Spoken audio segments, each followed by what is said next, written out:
নমস্কার বন্ধুরা, welcome to আরকে sports. আশা করি তোমরা সবাই সুস্থ ও ভালো আছো। তো এই ভিডিওতে 2 থেকে 3টে গুরুত্বপূর্ণ আপডেট শেয়ার করা রয়েছে।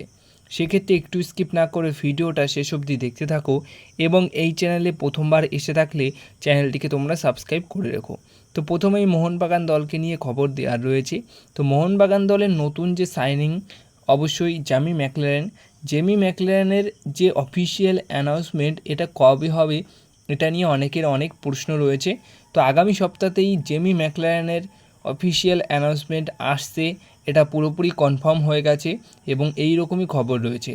তো আগামী সপ্তাহে তোমরা কিন্তু মোটামুটি জেমি ম্যাকলারেনের অ্যানাউন্সমেন্ট দেখতে পারবে। আজকে শনিবার, তো কাল বাদে পরশু মানে সোমবার থেকে শুরু করে যে সপ্তাহটা চলছে সেই সপ্তাহটার মধ্যেই তোমরা কিন্তু অবশ্যই দেখতে পারবে জেমি ম্যাকলারেনের অ্যানাউন্সমেন্ট। এরপরে নেক্সট আপডেট রয়েছে মোহনবাগান দলের প্র্যাকটিস নিয়ে। তো মোহনবাগান দল নতুন মরশুমের জন্য কবে থেকে আবার প্র্যাকটিস শুরু করবে, যেটুকু খবর রয়েছে 27শে জুলাই থেকে 29শে জুলাইয়ের মধ্যেই প্র্যাকটিস শুরু করে দেবে।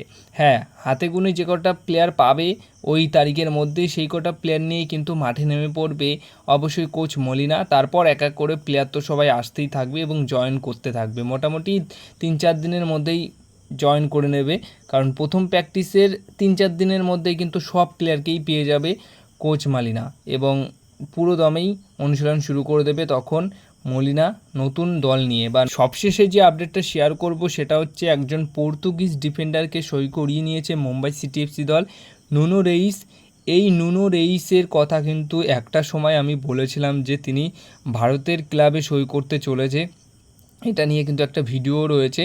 তো 33 বছর বয়সী পর্তুগালের এই সেন্টার ব্যাক পজিশনের প্লেয়ারটিকে সই করিয়ে নিয়েছে মুম্বাই সিটি এফসি দল।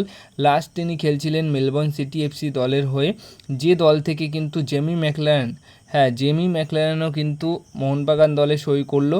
সেই দলেরই মানে জেমি ম্যাকলারেনের পূর্ণ সতীর্থ তিনি কিন্তু এবার সই করলেন মুম্বাই সিটি এফসি দলের হয়ে। তো মেলবোর্ন সিটি এফসি দল থেকে আমরা মোটামুটি 2টো প্লেয়ারকে দেখলাম ভারতের 2টি ক্লাবে সই করলেন।